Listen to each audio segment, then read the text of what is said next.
Gym में treadmill पर चलते चलते वैशाली ने सामने लगे शीशे में खुद को देखा। फिर मन ही मन अपने रूप रंग और फिगर पर इतराई कि कौन कहेगा वह इस महीने 35 साल की हो गई है। वह चलने की स्पीड बढ़ाते हुए अब लगभग दौड़ने सी लगी थी। अचानक उसे महसूस हुआ कि उसे कोई देख रहा है। उसने सामने शीशे में फिर देखा। करीब 25 साल का नवयुवक वेट उठाते हुए उसे चोरी चोरी देख रहा था। वह थोड़ी देर ट्रेडमिल पर दौड़ी, फिर साइकिलिंग करने लगी। वह लड़का अब ट्रेडमिल पर था। जिम में हर तरफ शीशे लगे थे। शीशे में ही उसकी नजरें कई बार उस लड़के से मिली तो वह अनायास मुस्कुरा दी। उसकी नजरों से शह पाकर वह लड़का भी मुस्कुरा दिया। दोनों अपना अपना वर्कआउट करते रहे। अपनी सोसाइटी के इस जिम में वैसे तो वैशाली शाम को आती थी, पर शाम को जिस दिन किट्टी पार्टी होती थी वह जिम सुबह आती थी। अपने पति निखिल के ऑफिस और 5 वर्ष के बेटे राहुल को स्कूल भेजने के बाद वह आज सुबह 9 बजे ही जिम आ गई थी। वैशाली ने उस लड़के से आंख में चौली करते हुए खुद को एक नवयुवती सा महसूस किया। घर आकर जब तक वह फ्रेश हुई, उसकी मेड किरण आ गई। फिर वह काम में व्यस्त हो गई। अगले दिन वैशाली निखिल और राहुल के लिए नाश्ता बना रही थी। तभी अचानक जिम वाला लड़का ध्यान आ गया कि कहीं देखा तो है उसे। कहाँ, याद नहीं आया। होगा इसी सोसाइटी का, कहीं आते जाते देखा होगा। फिर सोचा वह लड़का तो सुबह ही होगा, जिम में शाम को तो दिखेगा नहीं। उस लड़के की तरफ वह पहली नजर में ही आकर्षित हो गई थी। स्मार्ट, हैंडसम लड़का था। वह अपना मन उससे हटा नहीं पाई और निखिल और राहुल के जाने के बाद जिम के लिए तैयार हो गई। 9 बज रहे थे। जाकर देखा वह लड़का आ चुका था। वैशाली उसे देखकर मुस्कुरा दी। वह भी मुस्कुरा दिया। रोज की तरह दोनों अपनी अपनी एक्सरसाइज करते रहे। एक दूसरे से जब भी नजरें मिलीं, मुस्कुराते रहे। कोई बात नहीं हुई। एक हफ्ता यही रूटीन चलता रहा। दोनों ही एक दूसरे के प्रति आकर्षित थे। वैशाली बहुत खूबसूरत थी। फिगर की उचित देखरेख से बहुत यंग दिखती थी। एक दिन वह लड़का वैशाली के जिम से निकलने पर साथ साथ चलता हुआ अपना परिचय देने लगा। मैं विनय हूं, अभी अभी एक कंपनी में जॉब शुरू की है। वैशाली ने मुस्कुराते हुए कहा। मैं वैशाली, विनय बोला। मैं जानता हूं आप मेरे सामने वाली बिल्डिंग में ही रहती हैं। वैशाली चौंकी। आपको कैसे पता? मैं आपकी सहेली रेणु का देवर हूं। आपको मैंने 1-2 बार अपने घर पर देखा भी है। शायद आपने ध्यान नहीं दिया होगा। आपके बेटे राहुल की मेरी भाभी कभी कभी ड्राइंग में हेल्प करती हैं। वैशाली हंस दी। हाँ, रेणु की ड्राइंग अच्छी है। कई बार चार्ट बनाने में रेणु ने उसकी हेल्प की है। दोनों बातें करते करते अपनी बिल्डिंग तक पहुंच गए थे। वैशाली घर आकर भी विनय के ख्यालों में डूबी रही।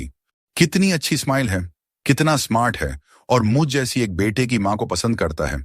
यह उसकी आंखों से साफ महसूस होता है। विनय को भी वैशाली अच्छी लगी थी।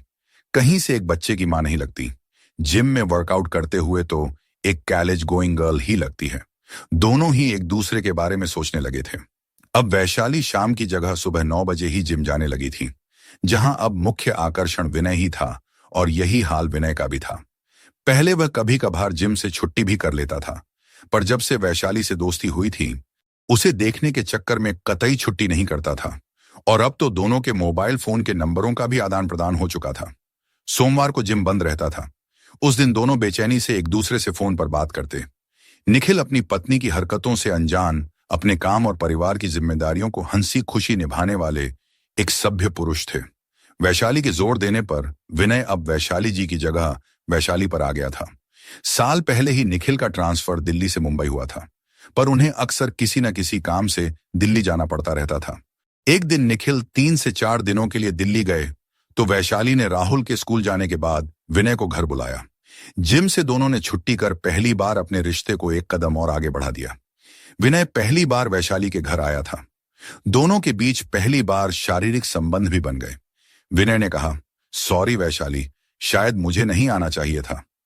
कोई बात नहीं विनय, बस अब मेरा साथ कभी ना छोड़ना। पर वैशाली, तुम्हारे पति को कभी भनक लग गई तो? नहीं नहीं, यह नहीं होना चाहिए। बहुत गड़बड़ हो जाएगी। बहुत संभल कर रहना होगा। वैसे भी महानगरों में कौन क्या कर रहा है, इस बात से किसी को मतलब नहीं होता है। और फिर किसी के पास समय ही कहां होता है। उसके बाद दोनों अक्सर अकेले में मिलते रहते थे। वैशाली तन मन से विनय के प्यार में डूबी थी। विनय अक्सर ऑफिस से हांफड़े लेता था। दोनों के संबंधों के 6 महीने कब बीत गए, दोनों को ही पता न चला। वैशाली मशीनी ढंग से अपनी घर की जिम्मेदारियां पूरी करती और विनय के ख्यालों में डूबी रहती। एक दिन वैशाली किट्टी पार्टी में गई थी। वहां रेणु भी थी। रेणु ने उत्साहपूर्ण स्वर में सबको बताया, बहुत जल्दी एक गुड न्यूज दूंगी तुम लोगों को। सब पूछने लगी, जल्दी बताओ। रेणु हंसी, अभी नहीं, डेट तो पक्की होने दो। अनीता ने पूछा, कैसी डेट? पता ना, विनय के लिए लड़की देखी है, सबको पसंद आ गई है, बहुत अच्छी है, बस शादी की डेट फिक्स करनी बाकी है। वैशाली को गहरा झटका लगा। क्या, विनय के लिए? हाँ भाई, अब तो अच्छी खासी जॉब कर रहा है, उसकी जिम्मेदारी भी पूरी कर दें। रेखा ने पूछा, वैसे तो आजकल लड़के खुद ही लड़की पसंद कर लेते हैं, उसने कोई लड़की खुद नहीं पसंद की? नहीं भाई, मेरा देवर तो बहुत ही प्यारा है। माँ पिताजी ने कई बार पूछा, उसने हमेशा यही कहा, आप लोग जहां कहोगे मैं कर लूंगा। वैशाली ने अपनी कांपती आवाज पर नियंत्रण रखते हुए पूछा, उसने हां कर दी है? और क्या? वैशाली ने फिर पूछा, उसने देख ली लड़की? हाँ भाई, हम सब गए थे लड़की के घर, सब तय हो गया है, बस डेट फिक्स करनी है, 2 से 3 महीने के अंदर शादी हो जाएगी। वैशाली के दिल पर गहरी चोट लगी। वह मन ही मन फुफकार रही थी, फिर कुछ जरूरी काम है कहकर वह किट्टी पार्टी से उठकर बाहर निकल आई और फिर तुरंत विनय को फोन मिलाया। मुझे तुमसे मिलना है। विनय, अभी इसी वक्त?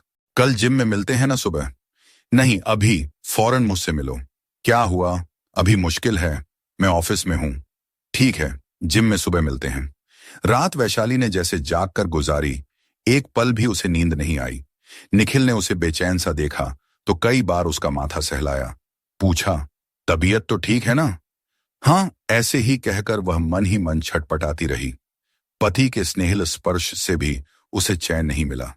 जिस विनय के प्यार में रात दिन डूबकर उसे अपना सब कुछ सौंप दिया और उसने उसे कुछ बताया भी नहीं, इतना बड़ा धोखा। सुबह निखिल और राहुल के जाते ही वैशाली जिम पहुंच गई। वहां अकेले एक कोने में पहुंचकर वैशाली गुर्रा पड़ी। ये क्या सुना मैंने कल? तुम विवाह कर रहे हो? हाँ, मैं बताने वाला था पर मौका नहीं मिला, फिर मैं भूल गया, सॉरी। तुम्हें शर्म नहीं आई विवाह के लिए? हाँ कहते हुए? शर्म कैसी वैशाली, हमारे बीच जो संबंध है उसके बाद भी यह पूछ रहे हो? धोखा दे रहे हो मुझे? वैशाली का चेहरा गुस्से से तमतमा रहा था। आते जाते लोगों की नजरें उन पर न पड़ें, ये सोचकर विनय ने कहा, अभी मैं तुम्हारे घर आता हूं, वहीं बात करते हैं, यहां ठीक नहीं रहेगा। वैशाली उसी समय घर चली गई। विनय भी थोड़ी देर में पहुंच गया। बोला, क्या हो गया? इतना गुस्सा क्यों कर रही हो?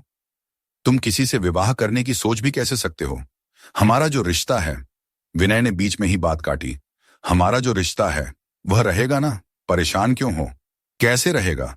कल तुम्हारी पत्नी होगी, कैसे रहेगा रिश्ता? तुम्हारे भी तो पति हैं, तुमने रखा ना मुझसे रिश्ता। नहीं, मैं यह नहीं सहन करूंगी, तुम शादी नहीं कर सकते किसी से। ये तो गलत बात कर रही हो तुम। नहीं, तुम सोचना भी मत यह, वरना। विनय को भी गुस्सा आ गया। धमकी दे रही हो?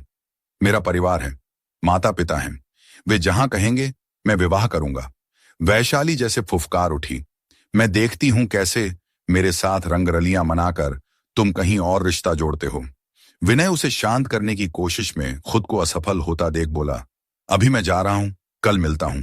जिम नहीं जाएंगे, यहीं बैठकर बात करेंगे। दिन में कई बार वैशाली ने विनय को फोन पर बुरा भला कहा, उसे धमकी दी। पूरा दिन विनय को वैशाली के बिगड़े तेवर परेशान करते रहे। वैशाली का रौद्र रूप, उसका धमकी देना उसे बहुत कुछ सोचने के लिए मजबूर करता रहा। विनय बहुत तेज दिमाग का लड़का था। वह पूरी स्थिति को अच्छी तरह सोचता समझता रहा। पहले की मोहिनी, गर्विता सुंदरी, वैशाली एक घायल नागिन की तरह फुफकारती विनय को अपना नया रूप दिखा गई थी।